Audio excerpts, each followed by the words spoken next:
નમસ્કાર દોસ્તો, સ્વાગત છે તમારું તમારી પોતાની યુટ્યુબ ચેનલ જીકે બાય એમકે સર ગુજરાતી જીકે પર. આજે આપણા વિડીયોમાં 15 ફેબ્રુઆરી 2026ના 15 મોસ્ટ આઈએમપી પ્રશ્નોને કવર કરીશું, એ પણ ખૂબ જ ટૂંકા સમયમાં. તો પૂરો વિડીયો બહુ ધ્યાનથી જોજો. લાસ્ટમાં તમારી ટેસ્ટ હશે જેના જવાબ તમારે કોમેન્ટમાં આપવાના છે.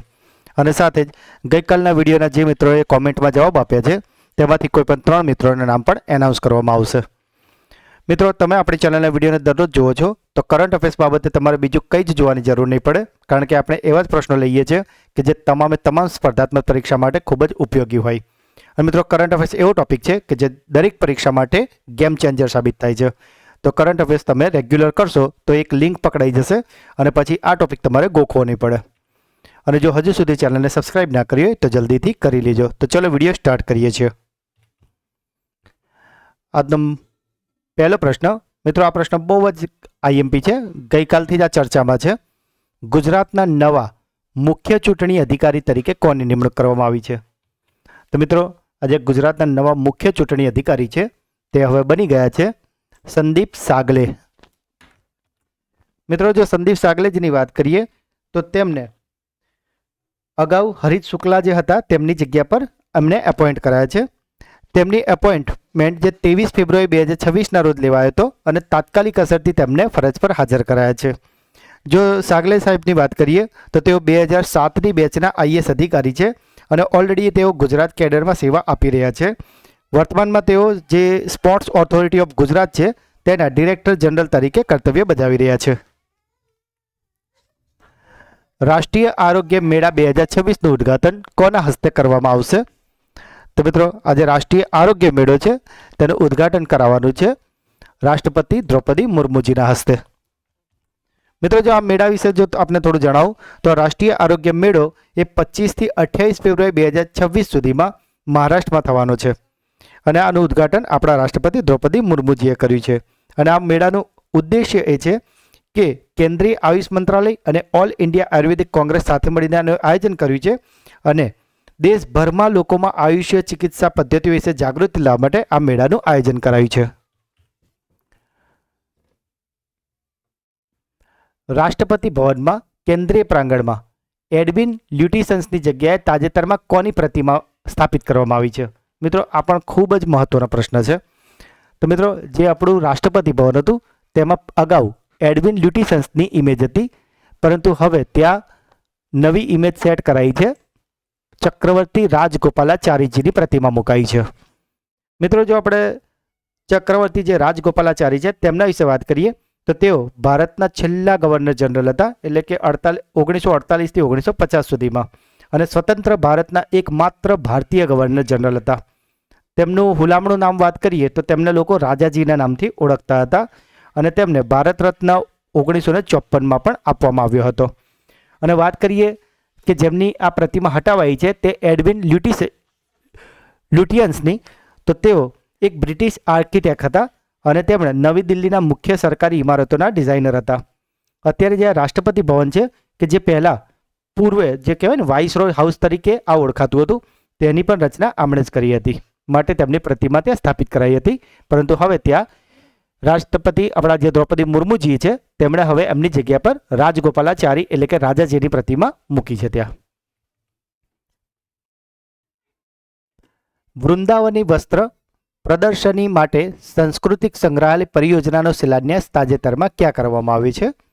તો મિત્રો, આજે વૃંદાવની વસ્ત્ર માટેનું સાંસ્કૃતિક સંગ્રહાલય પરિયોજના છે તેનો શિલાન્યાસ કરાયો છે ખાનપારા ગુવાહાટીમાં, કે જે અસમમાં આવેલું છે.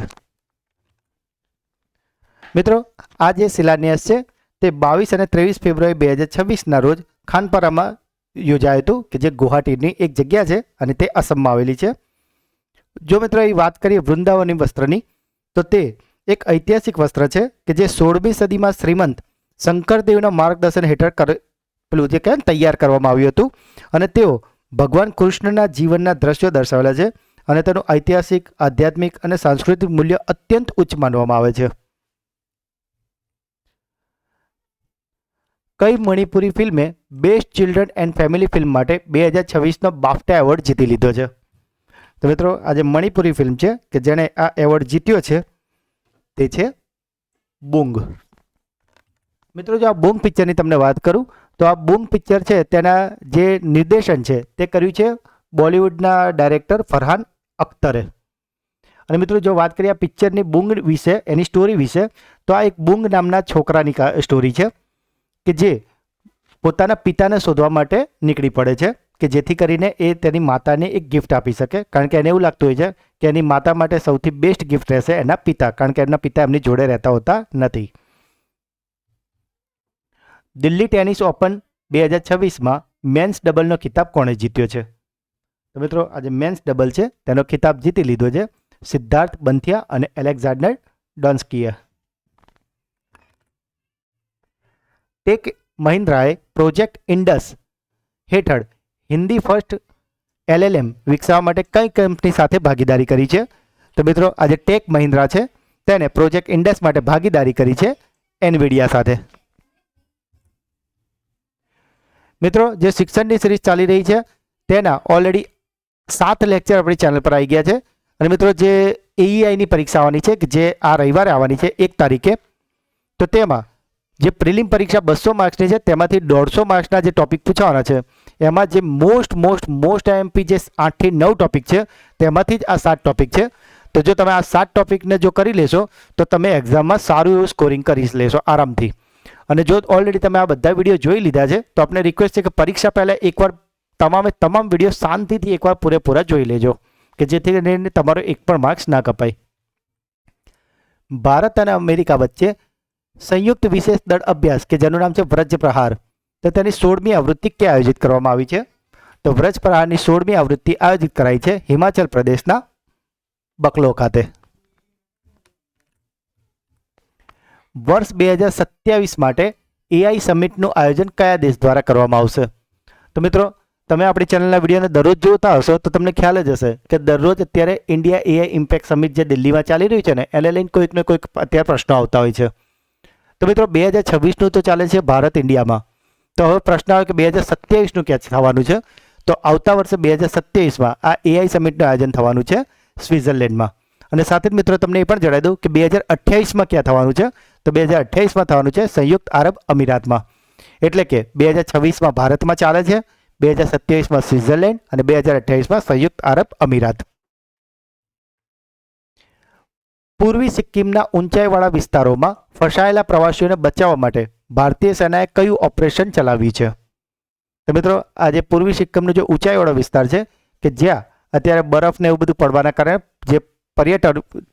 જે પ્રવાસીઓ છે, આપણા પર્યટકો એ બધા ફસાઈ ગયા છે અને એના માટે આપણી ભારતીય સેના છે ત્યાં એક ઓપરેશન ચલાવ્યું છે લોકોને બચાવવા માટે, અને આ ઓપરેશનનું નામ છે ઓપરેશન હિમરાહત. મિત્રો વિડીયોને લાઇક કર્યો કે નહીં? જો લાઇક ના કર્યો હોય તો આપને રિક્વેસ્ટ છે કે અત્યારે જ કરી લેજો.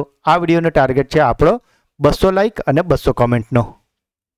તો જો હજુ સુધી વિડીયોને લાઇક ના કર્યો હોય તો અત્યારે જ કરી દેશો. 350 આંતરરાષ્ટ્રીય મેચ રમનાર ઓસ્ટ્રેલિયાની પ્રથમ મહિલા ક્રિકેટર કોણ બની છે? મિત્રો આજે 350 આંતરરાષ્ટ્રીય મેચ રમનારી ઓસ્ટ્રેલિયાની પ્રથમ મહિલા ક્રિકેટર છે, તેનું નામ છે એલિસ પેરી. કેરળ કેબિનેટે તાજેતરમાં રાજ્યનું નામ બદલીને શું રાખવાની દરખાસ્તને મંજૂરી કરી છે?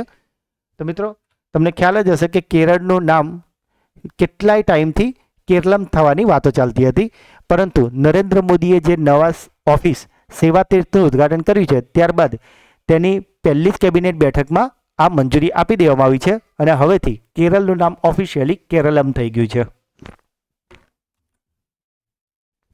મિત્રો જાન્યુઆરી મહિનાનો મંથલી કરંટ અફેર્સનો વિડીયો ઓલરેડી ચેનલ પર આવી ગયો છે, તો જો તમે તે ન જોયો હોય તો તેને જોઈ લેજો. તેમાં આપણે મોસ્ટ MP 200 પ્રશ્નો કરાવી દીધા છે અને જો આ વિડીયોને ફરી એકવાર તમે ધ્યાનથી જોઈ લેશો તો જાન્યુઆરીના મંથલી કરંટ અફેર્સ બાબતે આપને બીજું કંઈ જ જોવાની જરૂર નહીં પડે.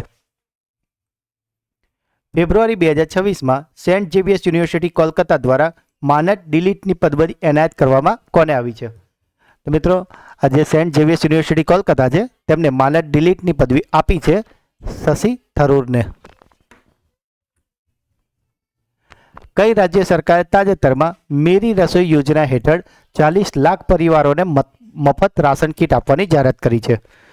તો મિત્રો આજે મેરી રસોઈ યોજના હેઠળ 40 લાખ પરિવારોને મફત રાશન કીટ આપવાની છે તેવી જાહેરાત કરાઈ છે પંજાબ સરકાર દ્વારા.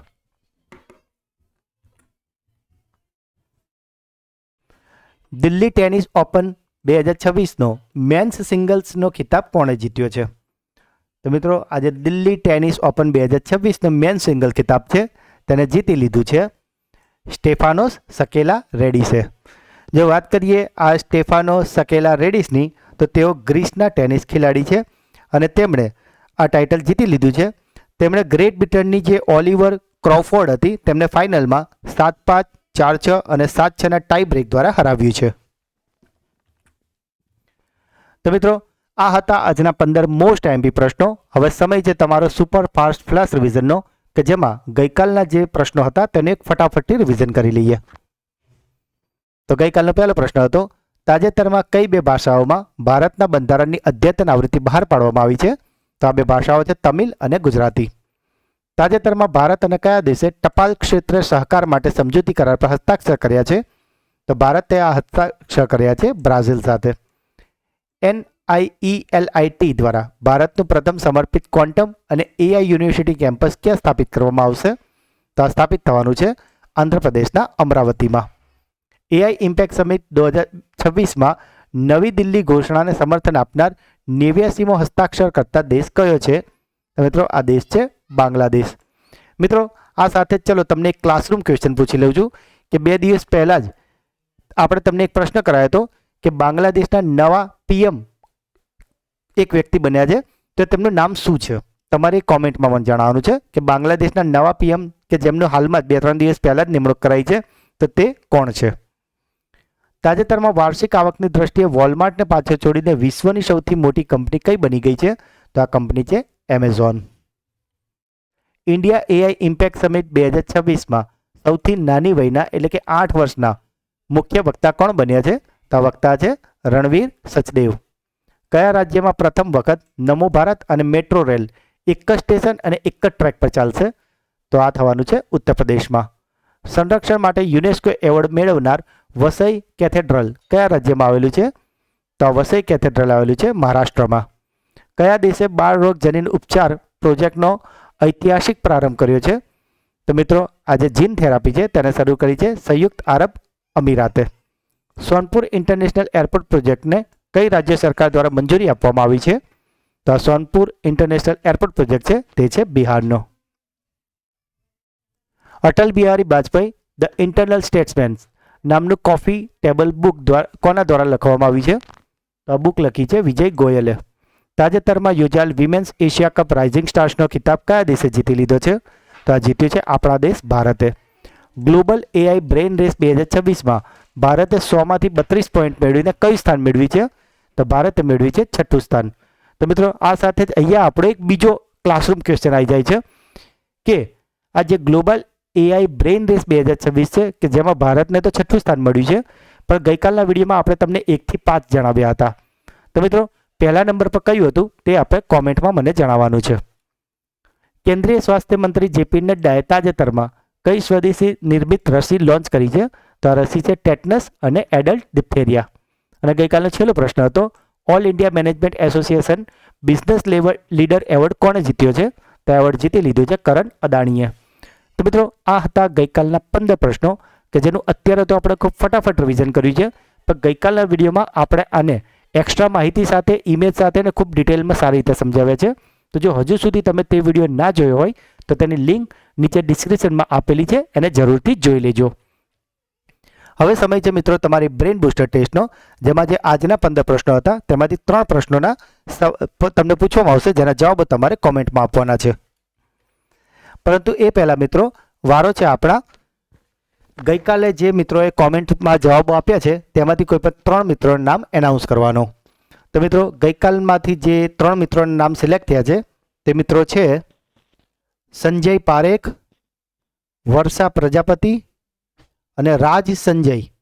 તો આ 3 મિત્રોને ખૂબ ખૂબ અભિનંદન કે જેઓ દરરોજ આપણી ચેનલના વિડીયોને જોવે છે અને સાથે સાથે બ્રેઇન બૂસ્ટર ક્વિઝ ક્લાસરૂમ ક્વિઝના જવાબો પણ આપે છે અને સાથે જ વિડીયો કેવો લાગ્યો એ પ્રતિભાવ પણ જણાવે છે. તો મિત્રો જો તમે પણ ચેનલ પર પહેલી વાર આવ્યા હોય અને જો જવાબ ના આપતા હોય તો જરૂરથી આપજો કે જેથી કરીને આવતીકાલના વિડીયોમાં બની શકે કે તમારું નામ પણ એનાઉન્સ થઈ શકે છે. તો મિત્રો આજનો પહેલો બ્રેઇન બૂસ્ટર પ્રશ્ન છે, ગુજરાતના નવા મુખ્ય ચૂંટણી કમિશનર તરીકે એટલે કે ચૂંટણી અધિકારી તરીકે કોની નિમણૂક કરવામાં આવી છે? વર્ષ 2027માં AI સમિટનું આયોજન કયા દેશ દ્વારા કરવામાં આવશે? કઈ રાજ્ય સરકારે તાજેતરમાં મેરી રસોઈ યોજના હેઠળ 40 લાખ પરિવારોને મફત રાશન કીટ આપવાની જાહેરાત કરી છે? તો મિત્રો, ત્રણેય પ્રશ્નોના જવાબ તમારે કોમેન્ટમાં લખવાના છે. અને મિત્રો, જો તમે આપણી ચેનલના વિડીયોને દરરોજ ફોલો કરશો તો તમે કોઈ પણ સ્પર્ધાત્મક પરીક્ષાની તૈયારી કરી રહ્યા છો તો તેમાં તમને ચોક્કસ ફાયદો થશે અને કરંટ અફેર્સ બાબતે તમારે બીજું કંઈ જોવાની કે કંઈ વાંચવાની જરૂર નહીં પડે. મિત્રો, બસ જરૂર છે કે દરરોજ સવારે આ ચેનલના વિડીયો કે જે રોજ સવારે 8 વાગે ચેનલ પર આવી જાય છે તેને રેગ્યુલર જોવાની એક આદત પાડવાની છે. અને આ જ આદત એક દિવસ તમારી જીતવાની આદત થવામાં મદદ કરશે. તો મિત્રો, આજનો વિડીયો તમને ગમ્યો હોય તો તેને લાઇક કરજો. આ વિડીયોનો ટાર્ગેટ આપણે 200 લાઇક રાખ્યો છે અને એમાંથી 1 લાઇક તમારી 100% હશે એવી મને આશા છે. જે પણ પ્રશ્ન પૂછવામાં આવે છે કે જો તમારો કોઈ ડાઉટ છે અને ખાસ વિડીયો તમને કેવો લાગ્યો એ કોમેન્ટમાં જરૂરથી જણાવજો અને વિડીયોને વધારેમાં વધારે તમારા વોટ્સઅપ, ટેલિગ્રામ અને તમામ મિત્રો સાથે શેર કરજો. જો હજુ સુધી ચેનલને સબસ્ક્રાઇબ ના કરી હોય તો જલ્દીથી કરી લેજો. તો મળીએ છીએ એક નવા વિડીયોમાં. ત્યાં સુધી ભણતા રહો, આગળ વધતા રહો. જય હિન્દ, જય ભારત, જય ગુજરાત.